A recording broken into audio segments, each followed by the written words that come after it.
সুপ্রভাত বন্ধুরা, কারণে অকারণে ব্লগের আমি শিপ্রা বলছি। আজকে আবার একটা নতুন দিন শুরু করলাম মর্নিং ওয়াক থেকে। ওয়েদারটা দারুণ ভালো, মানে ওয়েদার যে চেঞ্জ হচ্ছে পুরো বোঝা যাচ্ছে।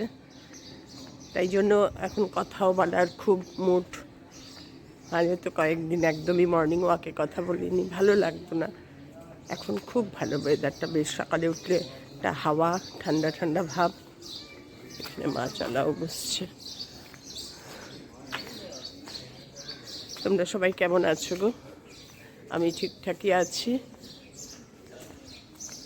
কর্তাই মাত্র মেয়ের বাড়ি ঢুকলো, আমি হাঁটা শুরু করেছি একটু মেন রোডটায় হেঁটে মেয়ের ফ্ল্যাটের সামনে গিয়ে বাবানকে বের করব।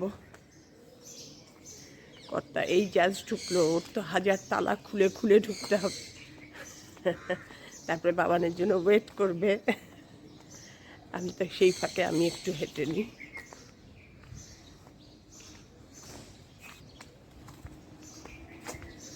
রাস্তায় লোকজন একদমই, এখন বাজে 5:40, রাস্তা একদম ফাঁকা।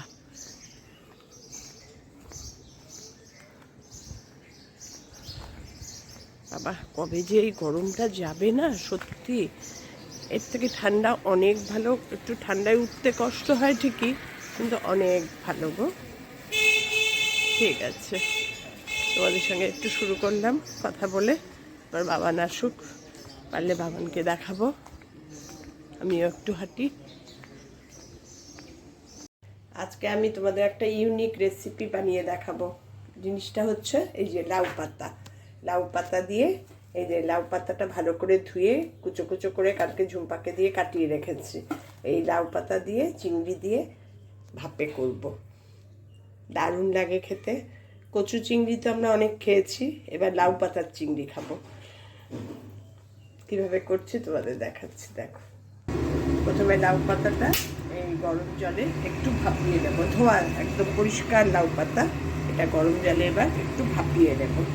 বেশিক্ষণ লাগবে না, একটুক্ষণ ভাপিয়ে নিলেই একদম লাউ পাতা মুচড়ে যাবে।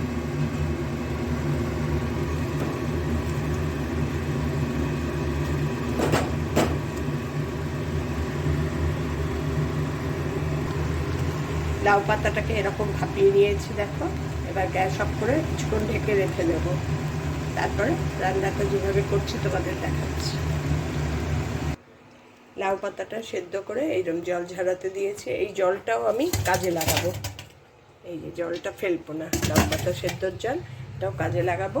আর এখানে রেস্ট অফ যে লাউ পাতা ছিল, ডাটা ছিল, এগুলো এবার প্রেশারে সিটি দিয়ে একটা তরকারি বানাবো, লাউ পাতার ঝোল।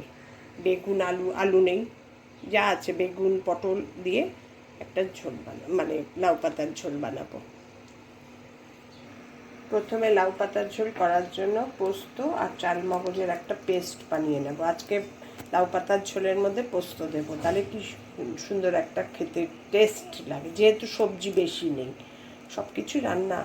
আর এরপরে লাউ পাতা চিংড়ি করার জন্য পরে সাদা সর্ষে আর কালো সর্ষে আর একটু পোস্ত পরে বেটে নেব। আগে এটা বেটে নিই, তোমাদের সব দেখাচ্ছি এক এক করে কিভাবে কি করছি। লাউ পাতার ঝোলের জন্য পোস্ত আর চাল মগজের পেস্টটা বানিয়ে নিয়েছি, সেই মিক্সিং জারেই ধুয়ে আবার দিয়ে দিয়েছি সাদা সর্ষে, পোস্ত আর একটু দেবো কালো সর্ষে। কালো সর্ষে না দিলে না ঝাঁঝটা ঠিক হয় না। আর এর মধ্যে দেবো একটা কাঁচা লঙ্কা, দিয়ে দই দিয়ে বাটবো।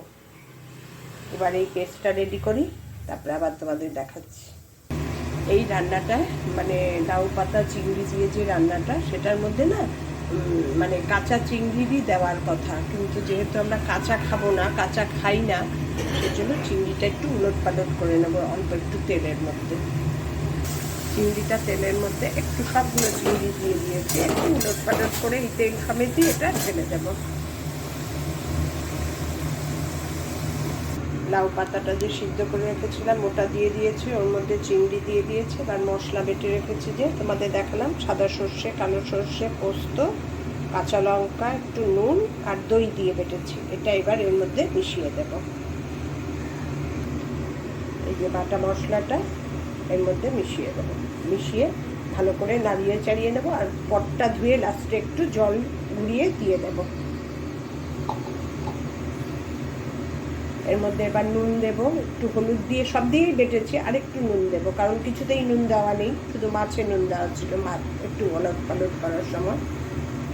এই পটটা ধুয়ে সব উলট পালট করে দিয়েছি, সব মেখে দিয়েছি চামচ দিয়ে। এবার এই পটটা ধুয়ে যে জল দিয়ে দেব, এটাই ঝোল, এটাই সব কিছু। তবে একটা এখন আসল জিনিস দিইনি, কি বলো তো, কাঁচা সর্ষের তেল। এর ওপর এবার পরিমাণ মতো কাঁচা সর্ষের তেলটা ছড়িয়ে দিতে হবে, কারণ তেল একটুও কোথাও দিইনি। কাঁচা সর্ষের তেলটা না দিলে স্বাদটা কিছুই আসবে না। ব্যাস। আর এর মধ্যে দিয়ে দেব দুটো চেরা কাঁচা লঙ্কা, যদিও বাটাতে দুটো কাঁচা লঙ্কা দিয়েছি, তাও সুন্দর গন্ধের জন্য দুটো চেরা কাঁচা লঙ্কা এর ওপর দিয়ে ব্যাস এবার বসিয়ে দেব। এই যে কড়াইয়ে জল দিয়ে দিয়েছি, চিমনিটা না চালালে ভালো বোঝা যায়। কড়াইয়ে জল দিয়ে দিয়েছি, তার উপর স্ট্যান্ড বসিয়ে দিয়েছি, এর ওপর মিনিট 10 এবার ঢেকে, কড়াইটা ঢেকে রেখে দেব। এবার হয়ে যাওয়ার পর তোমাদের লুকসটা দেখাবো। অসম্ভব ভালো লাগে খেতে লাউ পাতা দিয়ে চিংড়ি। বাটিটা কড়াইয়ের ওপর ঢেকে দিয়েছি, তার উপরে প্লেটটা দিয়ে ঢেকে দিলাম। কড়াইটা টকবক করে ফুটবে, মিনিট 10 পর অফ করে দেবো। এই অবস্থাতেই থাকবে, তারপরে আবার তোমাদের খুলে দেখাবো।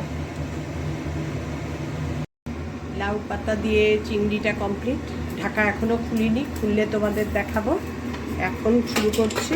ওই লাউ পাতা যেগুলো রেস্ট ছিল, ডাটা আর কিছু পাতা, সেগুলো একটু প্রেশারে সিটি দিয়ে রেখেছে। করবো হচ্ছে পটল, বেগুন আর একটা গাজর ছিল, গাজর দিয়ে। এটা আসলে করে আলু, মিষ্টি কুমড়ো এসব দিয়ে। এগুলো যেহেতু আমাদের খাওয়া উচিত না, সুগারের পেশেন্ট, সেজন্য আমরা যেগুলো খেতে পারবো তাই দিয়ে করছি। আর পোস্ত চালমগজ বেটে করছি। প্রথমে বেগুনটা ভেজে তুলে রাখবো, বেগুনটা একদম লাস্টে ওপরে ছড়িয়ে দেবো। ভাজা থাকলে কোনো অসুবিধা নেই। আর সবই মানে পটলও ছোটো ছোটো করে কেটে রেখেছি, এগুলো ভাজা হয়ে গেলেই এর মধ্যে ফোড়ন দিয়েই পটল আর গাজরটা ভাজবো। কীভাবে করছি তোমাদের দেখাচ্ছি। লাল লাল করে বেগুনগুলো ভেজে নিয়েছি, এবার এই তেলের মধ্যে দিয়ে দেবো 5 ফোড়ন। একদম ফোড়ন দিয়েই বসিয়ে দেবো, কারণ আমার সবই সেদ্ধ করে, ডাটা টাটাগুলো সবই সেদ্ধ। 5 ফোড়ন দেবো, দুটো কাঁচা লঙ্কা ফোড়নে। এটাই ঝাল, এটাই সব কিছু হবে। এবার একটু ভাজা হোক।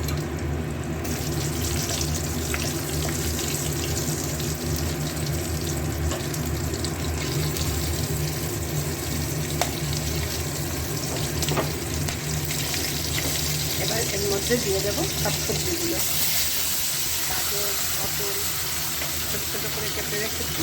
এগুলো একটু ভাজা ভাজা হলেই সেদ্ধ করা ডাটাগুলো দিয়ে দেবো, দিয়ে নুন হলুদ দিয়ে একটু ঢেকে দেবো। তারপরে পোস্ত ডাটাটা উপরে দেবো, না এখনই নুন হলুদ নুন দিয়ে দেবো, দিয়ে ঢেকে হতে দেবো একটু ভাজা ভাজা। নুন দিলে কী বলো তো, তাড়াতাড়ি সেদ্ধ হয়ে যায়। এখনই হলুদ দিলে আবার ডাবসা হয়ে যায়, এই জন্য নুনটা দিয়ে সবসময় ভাজতে হয়, তাহলে সেদ্ধও হয় ভাজাও হয়। এই হচ্ছে একটা টিপস। এবার ঢেকে দেবো। পটল আর গাজরটা ঢেকে দিয়েছিলাম, মোটামুটি ভাজা ভাজা হয়ে গেছে। এবার প্রেশার কুকার সমেত জল শুদ্ধ এটা ঢেকে দেবো।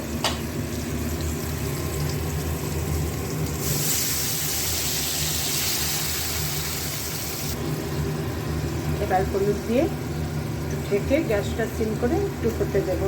সবগুলো যেন ভালোভাবে সেদ্ধও হয়ে যায়, সবগুলোর মধ্যে সব কিছু যেন ঢুকে যায়, নুন টুন সব কিছু।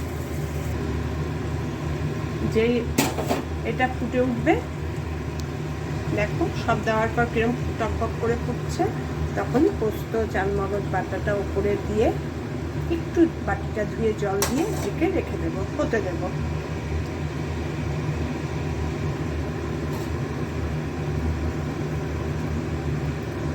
দিয়ে একটু নাড়িয়ে সিম না মাঝারি মিডিয়াম টুলোতে করে রেখে দেবো। এবার কিছুক্ষণ হওয়ার পর লাস্টে দেবো বেগুন ভাজাগুলো ওপরে ছড়িয়ে। বড়ি নেই, বড়ি না থাকলেও সমস্যা নেই, পোস্ত দিয়ে দিয়েছি, দারুণ টেস্ট হবে। ঢেকে দিলাম, ওপরে লাউ পাতার ঝোল দেখো ঢেকে দিয়ে গেছিলাম, এরকম কন্ডিশন হয়ে গেছে। আমি একটু ঝোলঝোলই নামাবো। এবার এর ওপর বেগুনগুলো দিয়ে দিলাম, সব বেগুনগুলো দিয়ে নাড়িয়ে চাড়িয়ে গ্যাস অফ করে দেবো। কমপ্লিট আমার লাউ পাতার ঝোল। তোমরা এইভাবে একবার বানিয়ে খেও, অসম্ভব লাগে। আর ঝোলটাই মনে হবে স্যুপ। আমি কিচ্ছু ফেলিনি। ওই চিংড়ি লাউ পাতা যেটা করবো, লাউ পাতাটা যে সিদ্ধ করেছি সেই জলটাও দিয়ে দিয়েছে এর মধ্যে, কিচ্ছু ফেলিনি লাউ পাতা। কমপ্লিট। তোমাদের কেমন লাগলো জানিও আমার রান্না। টাটা। আমার লাউ পাতার চিংড়ির ফাইনাল লুকটা দেখো, কি দারুণ হয়েছে না বাবা, দারুণ লাগছে, খেতেও তেমন সুন্দর হয়।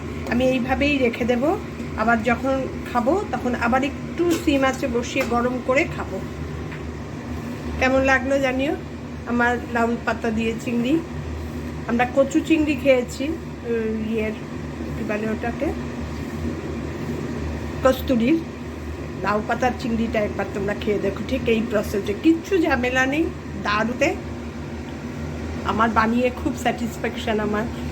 আমি একবার খেয়েছি, খেয়েই দেখলাম যে দারুণ লাগছে, এবার তাহলে আমি আমার বন্ধুদেরও জানাই।